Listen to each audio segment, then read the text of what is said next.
Poverty was never your identity. It was a corridor you were meant to walk through, not a room you were meant to decorate and call home. And that matters, because a lot of people have lived inside lack for so long that they started introducing themselves as if lack were their real name. They say, "I'm just not good with money. Nothing ever works out for me. People like me don't get ahead." After a while, those lines stop sounding like frustration and start sounding like faith. Not faith in God, faith in limitation. So today, I want to help you rewire your spirit. Not so you can pretend your bills are imaginary. Not so you can avoid responsibility and call it peace. I mean something deeper than that. I mean learning how to stop negotiating with lack and start living from sufficiency. There is a version of you that no longer wakes up bracing for bad news. There is a version of you that does not need panic just to feel responsible. Stay with me, because the shift is quieter than people think. And once you see it, you will start noticing it everywhere. A lot of people hear the word abundance and immediately picture luxury, success, or some glossy life that looks impressive from far away and hollow up close. But that is not what we are talking about here. We are talking about inner order, the kind of stability that lets your soul breathe, the kind of alignment where you stop making every decision from fear. Because being broke is never only about numbers. Sometimes it is about numbers. Yes, bills are real. Rent is real. Debt is real. But under the numbers there is usually a pattern. And that pattern shows up as urgency in your voice, tightness in your chest, apology in your prayers, and fear in your imagination. You are not just trying to solve a money problem.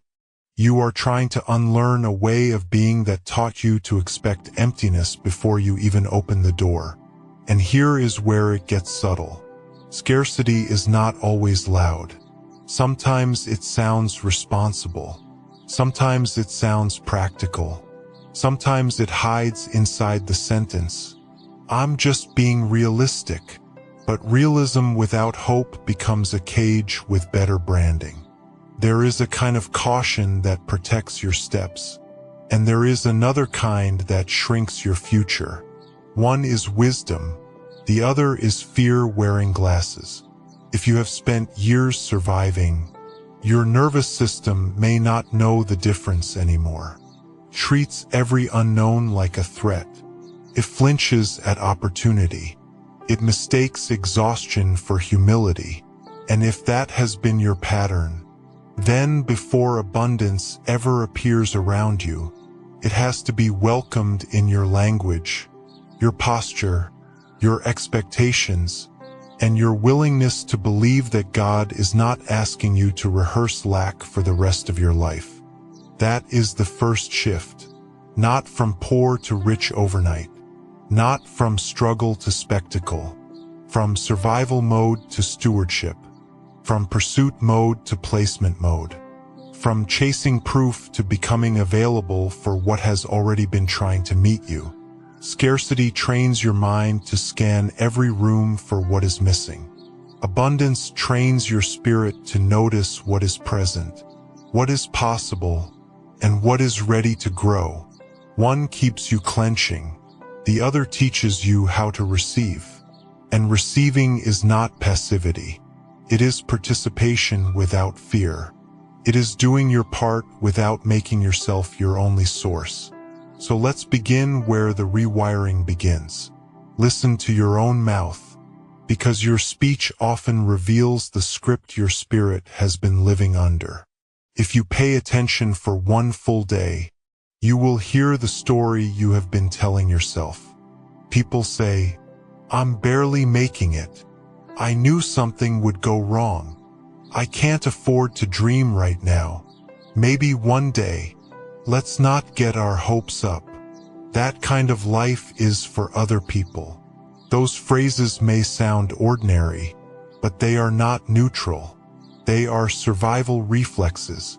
They are the verbal habits of someone who has been ducking under life for so long that standing upright feels risky.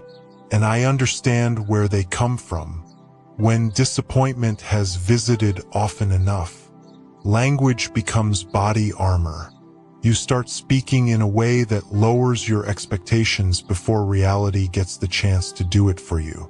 You use pessimism like an umbrella indoors. You call it wisdom because it keeps you from feeling foolish, but it also keeps you from feeling open, keeps you guarded against pain, yes, but also guarded against possibility. That is the problem with survival reflexes. The same habits that helped you endure can quietly stop you from building. Think about your automatic phrases, not the polished ones you use around people. The ones that leap out when a bill shows up, when a plan falls through, when someone asks what you want next. Do your words leave room for provision, or do they close the case before heaven even speaks? Because every sentence carries architecture. Some words build windows, others build ceilings. Some create space for movement, others trap you in the mood of an old emergency. And a person can stay loyal to a crisis long after the crisis itself has ended. That is why ordinary moments matter so much. You check your account, and your chest tightens before your eyes even focus. Someone talks about investing, launching something, charging more, or asking for help, and your first response is a joke that protects you from seriousness. A single expense appears, and suddenly the whole week feels cursed.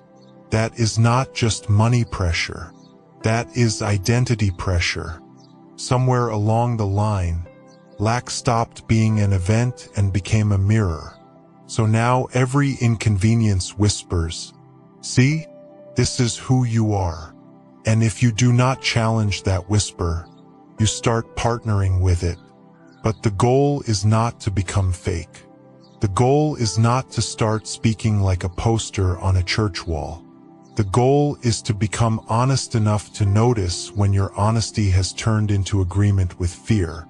There is a difference between saying, "I need to be wise with this," and saying, "Nothing ever works out for me." One is observation. The other is allegiance. One helps you respond. The other trains you to expect defeat. So ask yourself a plain question. When pressure shows up, what story do I tell immediately? Do I say, "We'll find a way"? Or do I say, "Here we go again"? Do I speak like someone being guided, or like someone being hunted? And once you hear the pattern, do not shame yourself. Shame is just scarcity wearing church clothes. It says, "Look how damaged you are. Look how wrong you've been. Look how far behind you are." But shame cannot heal what it keeps accusing. Notice the reflex. Name the reflex. Interrupt the reflex. That is the work. You are not weak because your mouth learned survival language. You are simply overdue for a new script. When a person has walked through enough winters, even a warm room can feel suspicious at first. So be patient with yourself, but be firm. You do not have to keep narrating your life like a disaster before the ending has even arrived.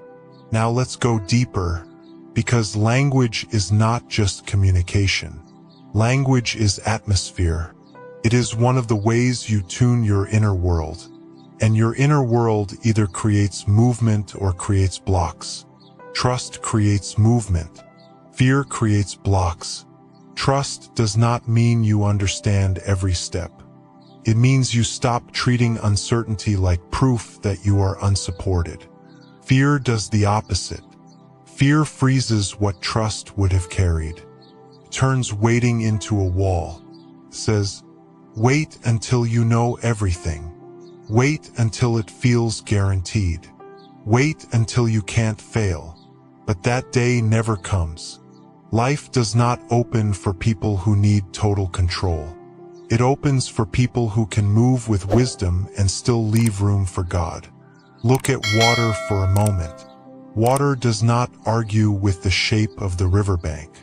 Keeps moving, around the rock, over the root, through the narrow place. That is what trust does in a human life. Creates flow. Not because there are no obstacles, but because it refuses to let the obstacle become the whole identity of the journey. Fear does the opposite. Fear stares at one rock and builds a religion around it. It rehearses the blockage until the mind starts calling that blockage reality itself. Then opportunities arrive and look threatening instead of timely. Relationships arrive and feel unsafe instead of supportive. Ideas arrive and get buried under 1,000 reasons to wait. And let's be careful here. Trust is not recklessness. Trust is not spending what you do not have and calling it faith. Trust is not ignoring facts. Trust is quieter than that. It is the decision to stop energizing dread. It is refusing to make fear your financial advisor. It is choosing movement where panic would have chosen paralysis. Sometimes trust looks small. It looks like opening the account instead of avoiding it, sending the email, learning the skill, asking the question, making the call, taking the meeting, reviewing the budget, having the conversation. Little acts, real acts, but they open circulation. They tell your nervous system, we are not trapped, we are participating. And movement changes things. Even slow movement changes things. Here is the grounded observation. Fear makes time feel heavier. One unresolved payment on the table can make the whole house feel smaller. One delay can turn an afternoon into a prophecy of ruin. Fear is rarely content with the actual problem in front of you. It adds music to the scene. It darkens the lighting. It writes an ending before the middle has finished speaking. Trust removes the soundtrack. Trust says, this is a challenge, not a verdict. This is information, not identity. This requires response, not collapse. That shift matters more than people think. Because when fear stops being the narrator, Solution stop sounding impossible. So pause and ask yourself this. Where have you confused tension for wisdom? Where have you assumed that being worried means you are being responsible? Many people are so used to inner strain that peace feels suspicious. They think calm will make them careless. But peace is not laziness. Peace is traction. It lets you place your energy where it matters instead of spilling it into imagined disasters. A fire alarm is loud. It is not a strategy. Let me make this uncomfortably practical. When you picture your future, what tense do you use? Not grammar in the classroom sense. I mean the emotional tense. Is your language if it happens or when it happens? That one difference reveals more than people realize. If can be honest, but for many people it is not humility. It is hiding. If things ever get better, if God comes through, if I ever get the chance, if I ever become stable, listen to the mood in that. Keeps hope at arm's length so disappointment cannot touch it. When is different? When I am more stable, I will steward it well. When the right door opens, I will walk through it prepared. When increase comes, I will not return to panic. When the opportunity arrives, I will recognize it. That is not arrogance. That is expectancy. It is the posture of someone who believes goodness is allowed to find them. And sometimes that is the real miracle. Not the money itself, but the fact that a person can finally imagine receiving without apologizing for it. So this week, listen to your own speech. You may discover that you are not waiting on provision nearly as much as you are waiting on permission to believe it belongs in your life. Now let's talk about money itself, because for many people the emotional charge around money is so strong that a single bill can change the atmosphere of an entire room. You hear the notification sound, and your body reacts before your mind even understands what it is. You do not see numbers. You see threat. You see failure. You see the old story returning right on time. But money does not deserve that level of emotional authority. A bill is not a prophecy. A bill is not a judgment from God. A bill is not proof that you are behind in some cosmic race. It is information, sometimes hard information, sometimes inconvenient information, but still information. This is where neutrality becomes holy. Not indifference, not numbness. Neutrality, the ability to face numbers without surrendering your nervous system, to open the statement without making it a mirror of your worth, to see the due date without turning it into a story about your future. That kind of neutrality breaks the emotional spell, because once money loses its throne, you stop reacting like a servant and start responding like a steward. And stewards think more clearly than scared children do. Think of money like fire. In the right place, fire is useful. In the wiring, it is destructive. Some people have let money get into the wiring of their identity. So now everything sparks. Their confidence sparks. Their relationships spark. Their faith sparks. Their mood rises and falls with what they can or cannot pay in a given week. That is too much power to hand to a tool. A tool can help you build, but it should not be allowed to define you. A grounded example. Two people can receive the exact same bill. One spirals. The other pauses, breathes, and says, "Okay, this needs attention." Same amount, same deadline, completely different inner posture. And that posture matters because panic does not pay bills. Panic narrows thinking. Panic makes people avoid, lash out, delay, numb themselves, or make impulsive choices just to escape the feeling of pressure. Neutrality does something cleaner.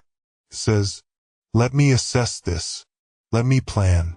Let me ask for wisdom. Let me act.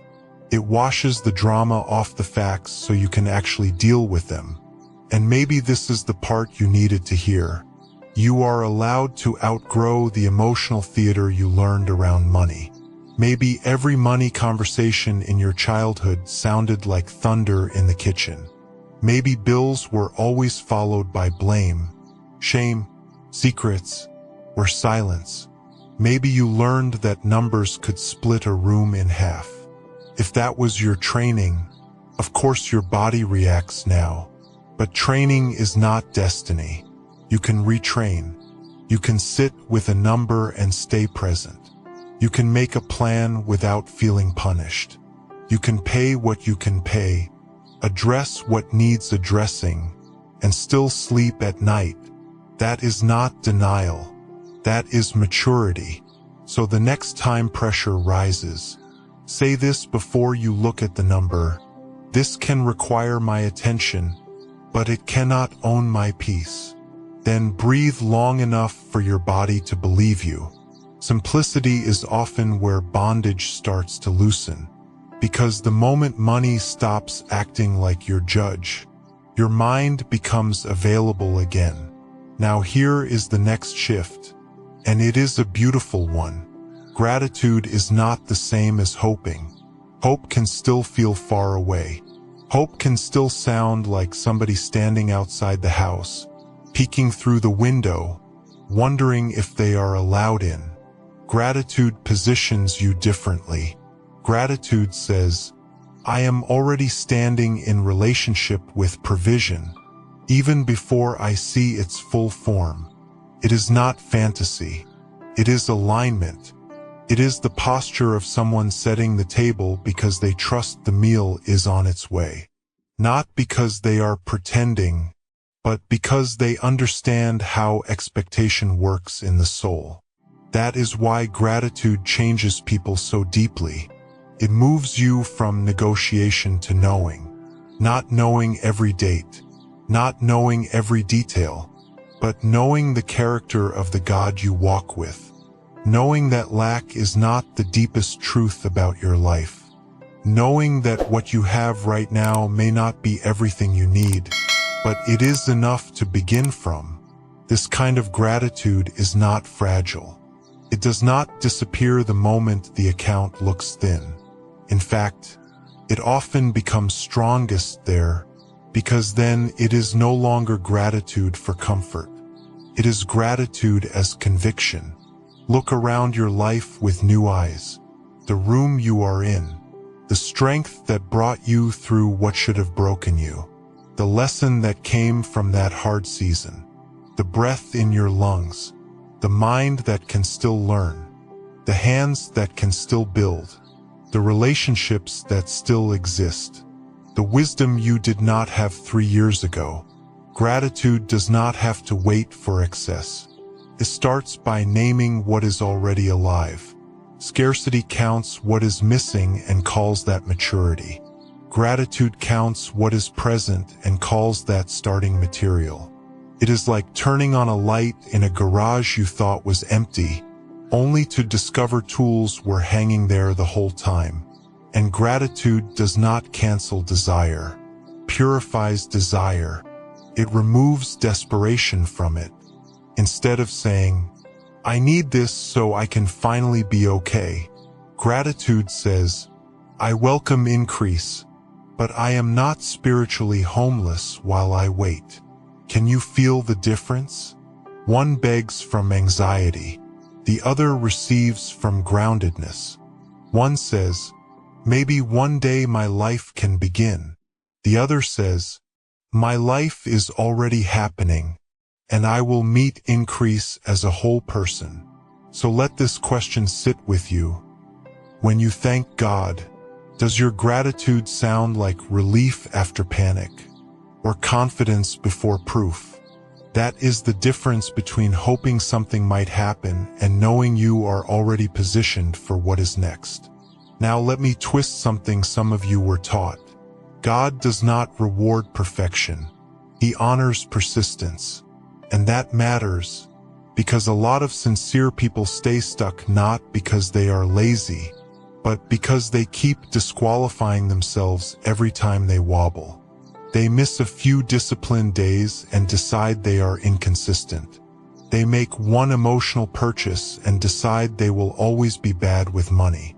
They pray in faith on Monday, spiral on Tuesday, and assume the whole process is broken. But growth is not a straight staircase. It is more like learning to walk on ice. Some days you move well.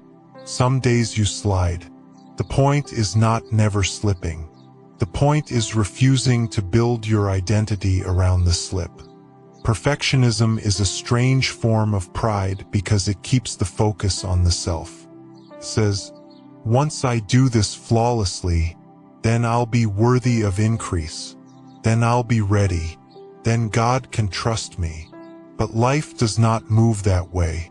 Grace is not waiting for you to become mechanically impressive before it enters the room. God responds to faithfulness, to return, to repeated alignment, to the person who keeps coming back to truth after every fearful detour. Persistence is holy because it says, I may not have mastered this yet, but I am still available. Think about the people you trust most, not the polished ones, the steady ones, the people who kept showing up while carrying real weight. They kept learning, kept adjusting, kept planting, kept telling the truth, kept standing back up when embarrassment would have been easier. There is something deeply trustworthy about that kind of soul. It is like a lamp left on in a storm, not flashy, just faithful. And over time, Faithfulness does what drama cannot do. It builds substance. It deepens character, creates capacity. So if you have been waiting to start fresh until you can promise yourself perfect execution, let that go. You do not need a flawless month to begin walking in abundance. You need an honest next step, and then another one tomorrow. A budget you revisit after you mess it up. A prayer you pray again after a fearful day. A declaration you repeat even when your mood does not match yet. Persistence rewires people more deeply than inspiration ever does. Inspiration is a spark. Persistence is a hearth. One flares up, the other warms a house. That leads us to something both practical and spiritual. The Abundance Affirmation Protocol. And I want to say this carefully, because affirmations can sound shallow when they are used like magic words. That is not what this is. You are not manipulating the universe with polished sentences. You are retraining identity through repeated agreement. Every day, your mind is already hearing declarations. Some came from childhood. Some came from pain. Some came from family history. Some came from your own disappointed conclusions. The question is not whether you are declaring something. The question is whether what you are declaring is building the life you are called to inhabit. Think of an instrument that has gone slightly out of tune. The strings are still there. The instrument is still valuable. But the sound has drifted. Daily declarations are like turning the tuning pegs a little each morning. Not a dramatic overhaul. Precise adjustment. Enough to bring you back into harmony with what is true. That is why repetition matters. One brave thought in a sea of fearful ones will struggle to survive. But a daily pattern changes the climate. Tells your mind, your body, and your spirit, we are no longer renting space to that old identity. So what do you say? You say what counters the old script. You say, I am not abandoned, and I am not behind. Money is a tool, not my master. Peace is my foundation, not panic. I am learning to steward well what is in my hands. I do not chase from desperation. I move from alignment. God is my source, and wisdom is available to me today. I release shame, and I welcome responsibility. I am allowed to prosper without losing my soul. Resources can trust me because I am becoming trustworthy. I do not have to earn the right to breathe. Speak those slowly, not like a performance, like you are laying bricks, like you are reinforcing a house that has taken too much weather. And here is the part people skip. After the declaration, be still for a moment. Let the words land. Let resistance rise if it rises. Sometimes the first thing an affirmation exposes is the lie arguing back. You say, I am not behind, and something in you whispers, that's not true. Good. Now you know where the wound is. You say, money is a tool, not my master, and your body tightens. Good. That means the wiring is being revealed. The purpose of the affirmation is not to avoid tension. It is to bring truth into contact with it, day after day, until the old script loses authority. Make it a practice. Morning before the phone, evening before sleep, in the car, on a walk, in the bathroom mirror if you need to. Keep it simple enough to repeat and strong enough to challenge your old agreements. And pair it with action. If you declare stewardship, then review the numbers. If you declare peace, then pause before reacting. If you declare openness, then answer the opportunity you have been avoiding. Words alone are seeds. Words with aligned behavior become roots. That is when identity starts shifting from theory into embodiment. Maybe you are wondering whether this really changes anything. It does, but not always in the dramatic way people advertise. Sometimes the first evidence is not more money. Sometimes the first evidence is less fear. Sometimes it is the first bill you open without spiraling. Sometimes it is the first time you hear yourself say, when instead of if. Sometimes it is the first wise choice made from calm instead of panic. Do not underestimate that. A life changes direction long before it changes scenery. And that is where the build-up begins. A lot of people are still waiting for one huge breakthrough, one perfect opportunity, one loud moment that will prove everything shifted. And yes, sometimes life does move in dramatic scenes. A job appears, a debt clears, a door opens, but more often, abundance enters like dawn, not fireworks, quietly, gradually. First the outline changes, then the room, then the whole horizon, which means you need the patience to recognize holy progress in its early form. A calmer nervous system is progress. Cleaner language is progress. Better decisions are progress. Honest planning is progress. More peace in the same circumstances is progress. Because when your inner world gets ordered, you stop leaking energy. You stop spending so much mental strength rehearsing worst-case scenarios. You stop making every delay mean rejection. You stop treating your current season like evidence against your future. And that reclaimed energy goes somewhere. It goes into focus, into discipline, into creativity, into learning, into courage, into your ability to notice what used to pass you by because anxiety was too loud. Alignment is not vague. It is practical. It is the difference between trying to row with holes in the boat and finally repairing what was sinking you from the inside. Imagine two gardens in the same weather. One is neglected, tangled, choked by old roots under the soil. The other is tended.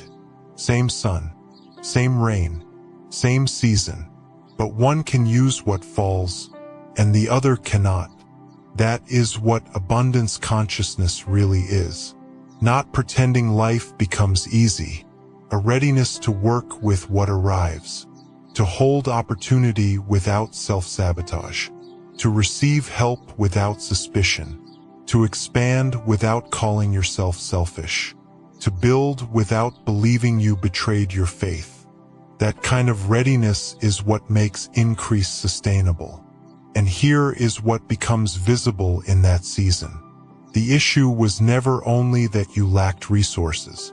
It was that you had been asked to carry resources with an identity trained for emergency. And emergency identities do not know how to hold increase. They grip too hard. They hide. They hoard. They spend to soothe. They apologize for wanting more. They sabotage stability because stability feels unfamiliar. So the real mercy of this process is that God does not only send provision. He prepares capacity. He stretches character so that when the door opens, you do not walk through it as the same frightened version of yourself. That is why this conversation has always been deeper than money. Money simply reveals things.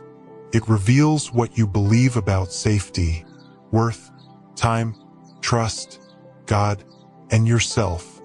It shows you where fear has been making decisions in private.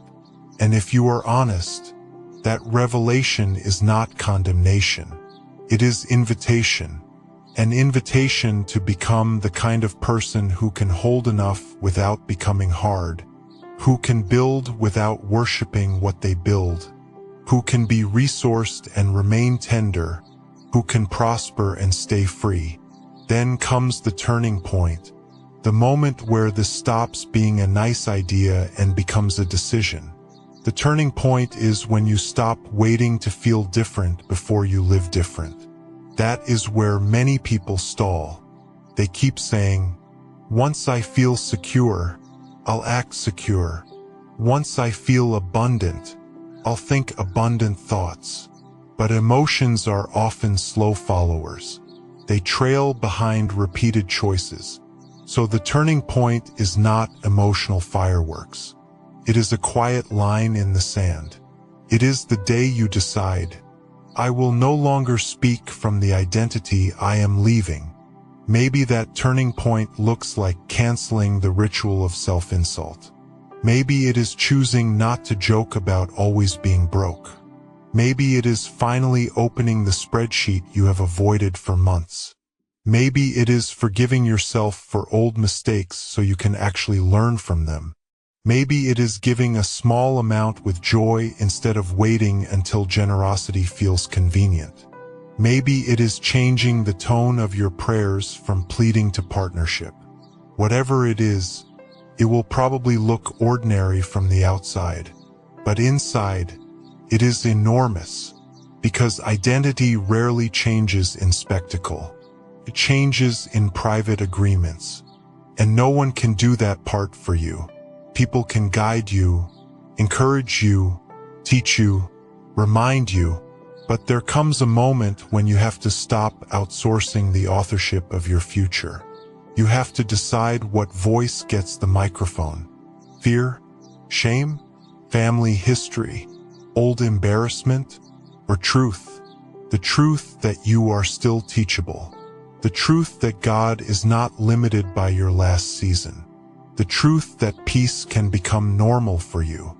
The truth that you are allowed to build a stable life. The truth that abundance is not arrogance when it is rooted in stewardship and service. And then comes the climax, and it is not perfection. It is the moment you step into the version of you that already has enough.